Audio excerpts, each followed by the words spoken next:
ಖಾಸಗಿ ಶಾಲೆಯವರು ನನ್ನ ಹತ್ರ ಹೇಳಿ ನಾನು ಆಮೇಲೆ ಮಾತಾಡ್ತೀನಿ. ಅದು ನನಗೂ ಅವ್ರಿಗೂ ಇರೋಂಥ ಒಂದು ಒಪ್ಪಂದ. ಖಾಸಗಿ ಅಂದರೆ ಎಲ್ಲ ಶಾಲೆಗೂ ಅಲ್ಲ, ಅದೊಂದು ಲಿಮಿಟೇಷನ್ ಇದೆ. ಕೆಲವು ಒಳ್ಳೊಳ್ಳೆ ಶಾಲೆಗಳು ಹಳ್ಳಿ ಗ್ರಾಮೀಣ ಪ್ರದೇಶದ ಶಾಲೆಗಳಿಗೆ ಅವ್ರ ಮಟ್ಟಕ್ಕೆ ತೆಗೆದುಕೊಂಡು ಹೋಗ್ಬೇಕು. ಸಪೋಸ್ ಯಾವುದೋ ಒಂದು ಬೆಂಗಳೂರಲ್ಲಿ ಶಾಲೆ ಇದೆ, ದೊಡ್ಡ ಶಾಲೆ, ಅನುಕೂಲವಾದ ಶಾಲೆ, ಒಳ್ಳೊಳ್ಳೆ ಫೀಸ್ ತಗೋತಾ ಇದ್ದಾರೆ.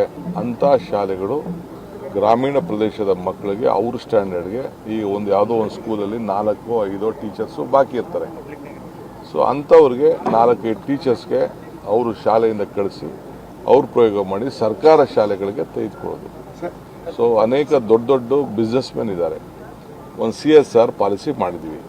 CSR ಪಾಲಿಸಿಯಲ್ಲಿ ಏನಿದೆ ಅಂತಂದರೆ ಅವರು 2% ಹಣ ಸಂಪಾದನೆ ಮಾಡೋ ಹಣನ ಅವರು ತಗೋಬೇಕು ಅಂತ, ಅವರು ಖರ್ಚು ಮಾಡಬೇಕು ಅಂತಿದೆ.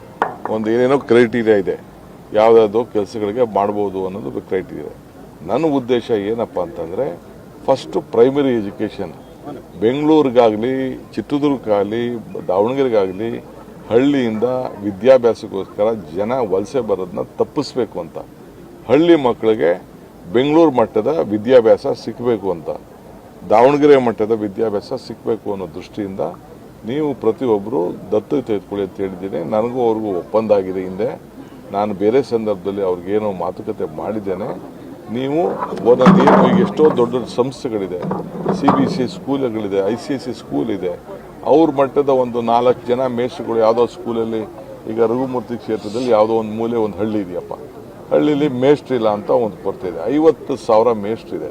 ಸರ್ಕಾರ 1,40,000 ರೂಪಾಯಿ ಒಂದು ಮಗುಗೆ ಖರ್ಚು ಮಾಡ್ತಾ ಇದೆ. ಆದರೂ ಕೂಡ ನಾವು ಕ್ವಾಲಿಟಿ ಎಜುಕೇಷನ್ ಮೊದಲಿಂದನೂ ನಾವು ಮಾಡೋಕ್ಕಾಗಲಿಲ್ಲ.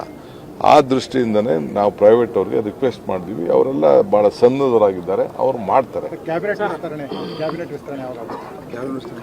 ಮುಂದೆ ವಾರ ಆಗ್ತದೆ.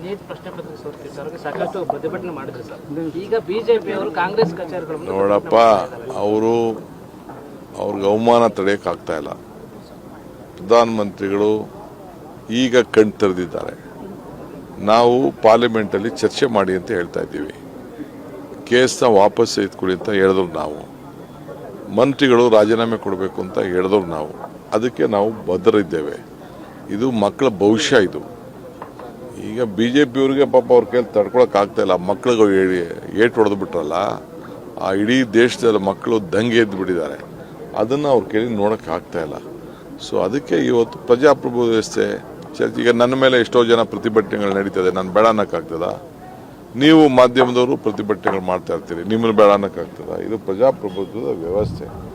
ಆದ್ದರಿಂದ BJPಯವ್ರಿಗೆ ಪಾಪ ಇನ್ನೇನು ಮಾಡ್ತಾರೆ, ಅವರು ರಾಜೀನಾಮೆ ಕೊಡ್ಸೋಕ್ಕಾಗ್ತಾ ಇಲ್ಲ.